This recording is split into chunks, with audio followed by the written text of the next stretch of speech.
afforded us this morning to address and do a recap of what transpired yesterday at Monaco Hotel. My name is Bernard Nyamara. I'm the Director of Corporate Communications at UDA Africa. And first and foremost, I want to say that I want to go against what was discussed yesterday at Monaco.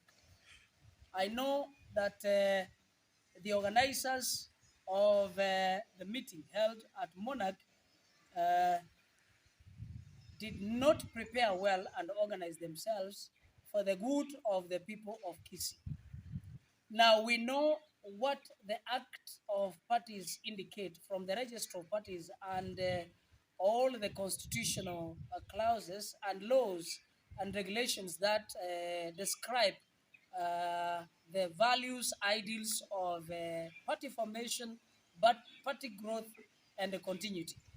Now, it is absurd to know and understand that yesterday's meeting was meant to castigate, was meant to ridicule the present or the incumbent governor, Simba Arati, and not organized to achieve its objective. And their objective, which was mass recruitment of members to UDA.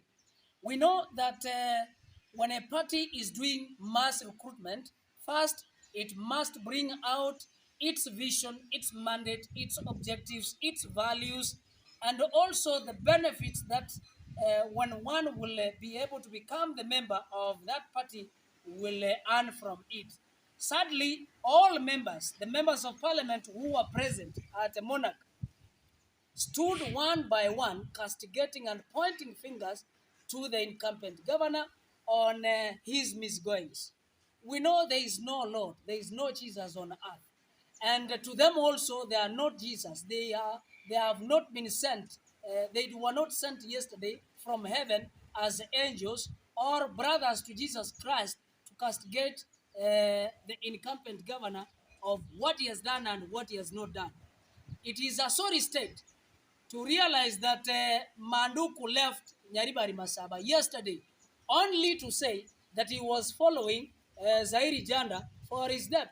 I wonder the category and the caliber of such members that people elected into government who are following each other to seek a refund of their transactions or whatever they are doing in backdoor.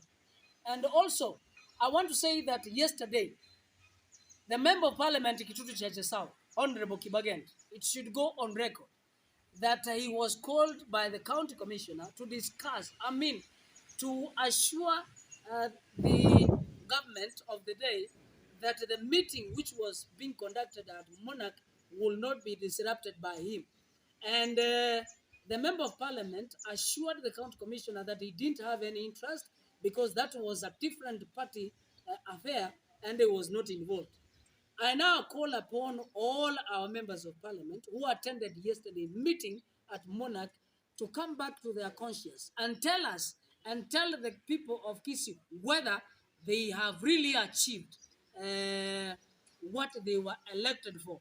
And if they were elected to start early campaigns, because I'm thinking within my simple, foolish knowledge that Manduku is trying to popularize himself and to actually move from ODM to UDA so that he can vie for the position of the governor or become the deputy governor, because there was no reason for him to attend such a meeting from Nyaribari Masab. And there was no reason we could not have all of the members of parliament present at Monarch to discuss the issues of Omogusi. And to that effect, I'll want to say that the whole meeting was a sham. It was ill-intentioned to point fingers to individuals and to prepare a platform for 2022. I didn't see members of the public actually flopping into the arena to be registered as members of UDA. And that tells you that indeed the meeting was well planned only to organize on how to bring people to power in form of count government positions in 2027.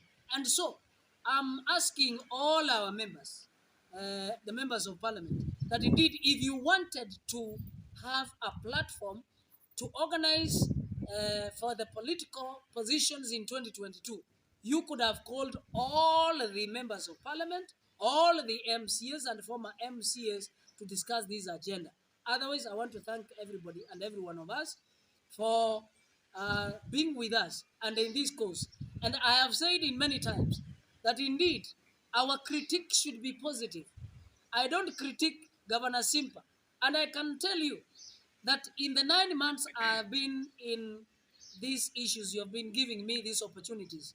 I can attest that Simba has done now one or two. One of which he has done are the bursaries, which we didn't have the last previous government and which were cancelled. And two, there are a number of roads which are being done. I can attest and I'll give the copies which they have forwarded to me.